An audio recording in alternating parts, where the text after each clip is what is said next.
Good afternoon. My name is Justin Miller. I'm here today with my law partner, Chris Stewart. The name of our firm is Stewart Trial Attorneys. We're here today with Miss Roxy Washington, Stephen Jackson, Gigi Floyd, Gianna Floyd, who's George Floyd's daughter. On behalf of the family, we just like to say to America and to the world, thank you.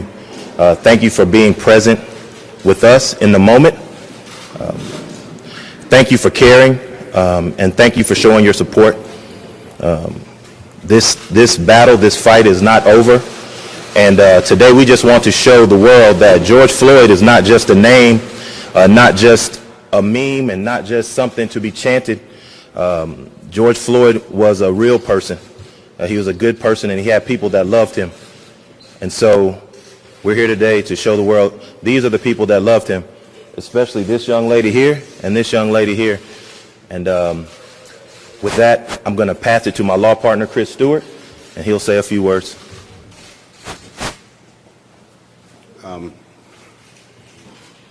You know, the image that most of us have of George Floyd is the horrible video that we've seen.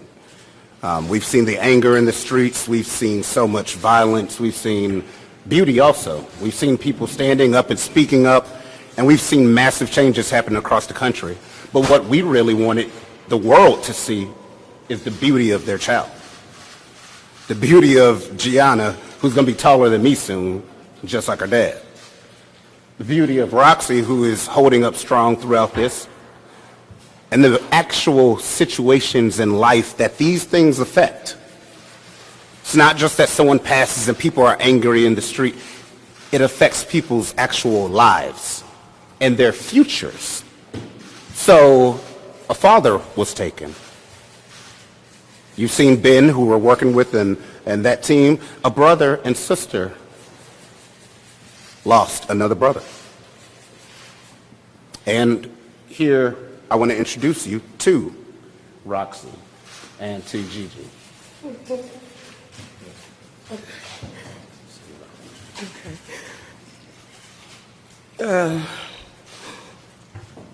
I don't have a lot to say because I can't get my words together right now, but I wanted everybody to know that this is what those officers took from.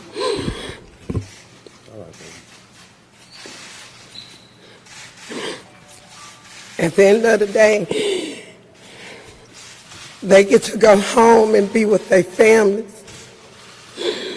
Gianna does not have a father. He would never see her grow up, graduate. He would never walk her down the aisle.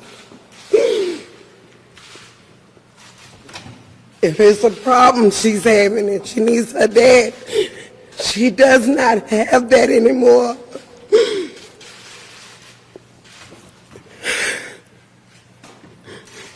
I'm here for my baby, and I'm here for George because I want justice for him. I want justice for him because he was good. No matter what anybody thinks, he was good. And this is the proof that he was a good man.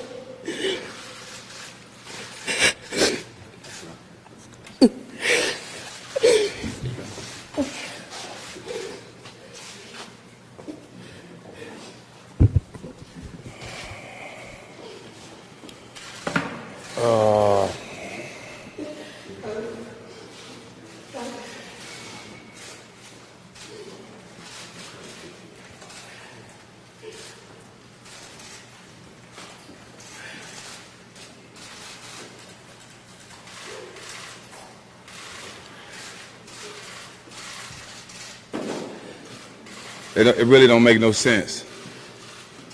We all seen it, plain as day. Y'all in here with cameras for a reason, to record what's here so you can have it for later, so you can have proof of what happened today, right? Am I right or wrong? So you can have footage of what happened today, right? And when you post that footage on your news stations or whatever, you expect people to believe what you're posting and what you video was real, right? Am I right or wrong? Correct. Why is it not that simple when somebody's getting videoed and getting murdered? Why is it not that simple? Why do we have to see her pain? Why do we have to see a daughter getting raised without her father? But you know what? There's a lot of stuff you said that he gonna miss, that I'm gonna be there for. I'm gonna walk her down the aisle. I'm gonna be there for her.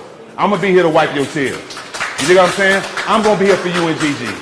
Floyd might not be here, but I'm here for her. I'm here to get justice, and we're gonna get justice for my brother. We're not leaving. We're gonna keep fighting. We're gonna put my brother, we're gonna send him home and in beautiful ways this week. But I'm telling you, we are not leaving. We demanded justice, and I'm tired of seeing that. I'm not gonna see her hurt every day like this. We need justice. We demand it, and some kind of way, goddammit, we gonna get it. Thank y'all for coming, but this shit has to stop, man. It has to stop.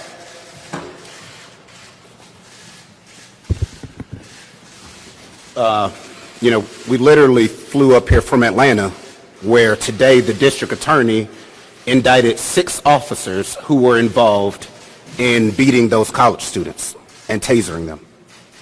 The district attorney, the mayor, and our chief of police took action in under a week, fired and indicted.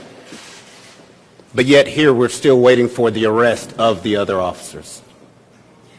Why can't that be a blueprint of what should happen in these officer-involved situations?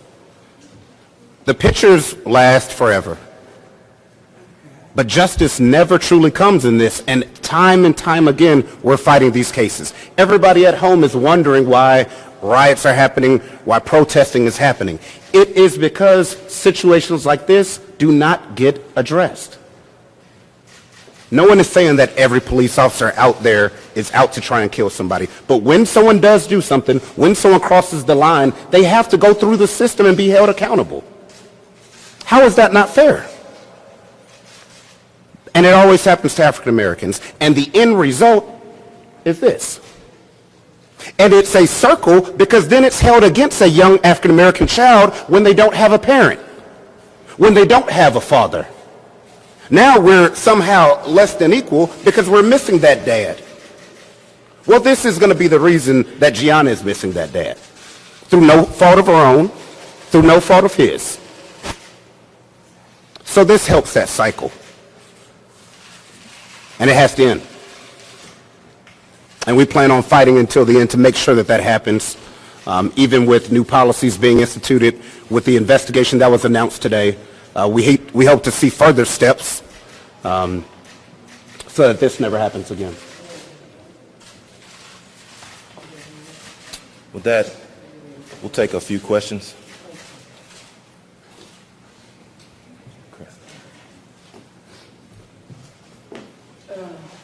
And very few, because this is a rough one.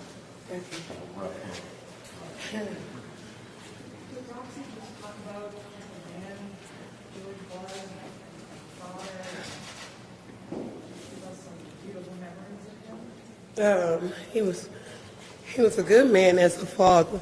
He was so happy to have her. He was there. He slept the whole time that I went through labor. But when he heard her cry, he got up. He woke up. And I still have a picture of him waking up, getting his baby. He loved her. He loved her so much.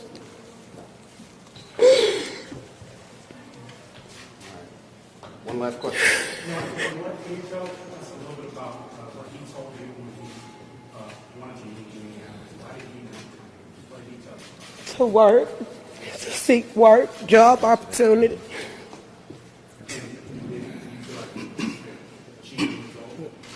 Yeah. Yeah, he was. He was. He was able to remain part of the Of course he was. He still took care of us. He lived here, but we still had that connection, you know. And he still took care of us. He provided for us. He living here, working. That was his main reason for moving here. When he called me, his whole reason was coming was to get here, get away from Texas, so he can come and provide for his family, be a better father, be a better provider. His whole reason for being in Minnesota was to work and drive trucks. That's why he came here. And he was doing that. He was doing great here. He was turning the curve. And then this happened. So he was doing his part. So we hope y'all see the human side of George and not just pictures and videos on the internet, and that he has a legacy, a beautiful legacy, that no matter how rough and chaotic the world looks right now, this beautiful little girl is going to have a bright future. Yes, indeed. And, you know, like you said, like Jack said, we're going to guarantee that. Yep. Making sure everybody's held accountable and making sure that our future's bright. So now associate this beautiful little face when y'all think of that memory. And when you see images or some outlets trying to bring up things to destroy a man's name, you think of this every single time you see something like that. Y'all should know this is the frustration I have. This is my brother's 6-year-old daughter. I have a daughter. So this is my frustration. Y'all want to know why I'm here? Why I'm standing? Why I'm here? Because my brother's daughter have to live without him. Look at the tears from Roxy. This is why I'm here. I'm through crying. I'm ready to fight. I'm ready to stand for my brother.